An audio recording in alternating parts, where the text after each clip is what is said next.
அம்மா டைவர்ஸ் கேட்டு வந்திருக்க உன் புருஷன் குடிச்சிட்டு அடிப்பாரா? மாட்டாரு. டவுரி ஏதாவது கேட்டு டார்ச்சர் பண்றாரா? அதெல்லாம் கிடையாது மேடம்.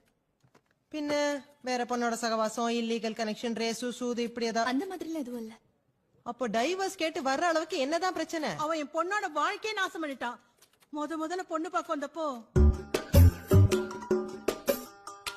முதலாளி இப்படியே வெக்கப்பட்டு குனிஞ்சிட்டு இருந்தா எப்படி? நிமிந்து பொண்ண பாருங்க.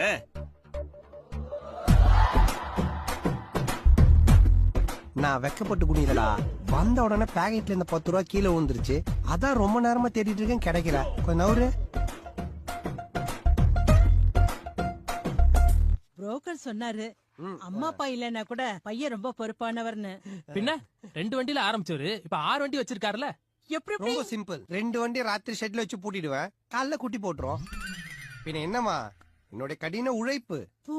நிறைய ரெகுலர் கஸ்டமர் இருப்பாங்க போல இருக்கே. சேச்சே, நம்ம வண்டியில ஒரு தடவை ஏறின கஸ்டமரு இன்னொரு தடவை ஏறினதா சரித்திரமே கிடையாது. ஒவ்வொரு முறையும் ஒவ்வொரு கஸ்டமரு. ஆனா ஒரே ஃபேமிலில பல கஸ்டமரும் கிடைப்பாங்க. என்னதான் சொல்லுங்க, வர விலைவாசி ஏறினதால வண்டிங்க சைஸே சுருங்கி போச்சு. ஏன் ஹைட்டுக்கு எனக்கே தலையிடிக்குதா பாருங்களேன். ஆனா நம்ம வண்டியில அந்த பிரச்சனை கிடையாது. நீங்க காலை நீட்டி நல்லா தாராளமா படுத்துக்கலாம். என்னதான் வசதி இருந்தாலும் குறை சொல்றதுக்குன்னு சில பேர் இருப்பாங்களே. அதெல்லாம் மத்த வண்டியில. நம்ம வண்டியில ஏறினதுக்கு அப்புறம் வாயே திறக்க மாட்டாங்க. அதுக்கப்புறம் தான் பேச்சு மூச்சே இருக்காதே. நீங்க சொல்றத பார்த்தா அவர் எதுவும் தப்பா பேசின மாதிரி தெரியலையே.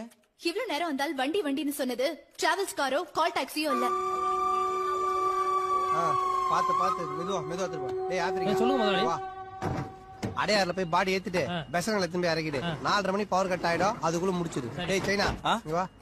நேத்து சில்லுன்னு இருக்க 4 பீர் வாங்கி ஐஸ் பாக்ஸ்ல வச்சேன். அந்த பாக்ஸ குடுத்து அனுப்பிச்சிட்டு இருக்கானுங்க. போனதுக்கு கீழே இருக்கும், 10 ரூபாய் எடுத்துட்டு வந்துரு. எவனா சாப்பிட்டு வந்து குடுத்துட போறா. போ சீக்கிரம் போ.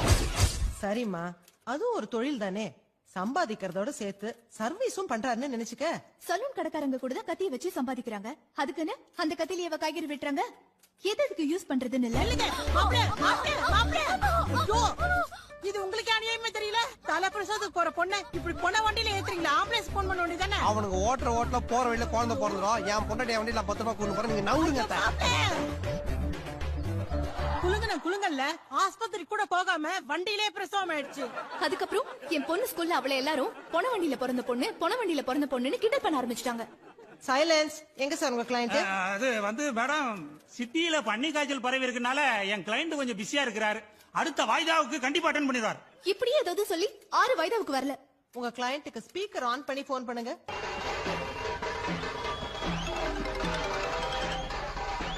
ஹலோ சார், நான் லாயர் ரங்கசாமி பேசுறேன். நீங்க இப்ப எங்க இருக்கீங்க? என் அடுக்கு சட்டி மாமியாரும் அடங்காப்பிட்டாரி பொண்டாட்டியும் கோர்ட்ல கொஞ்சம்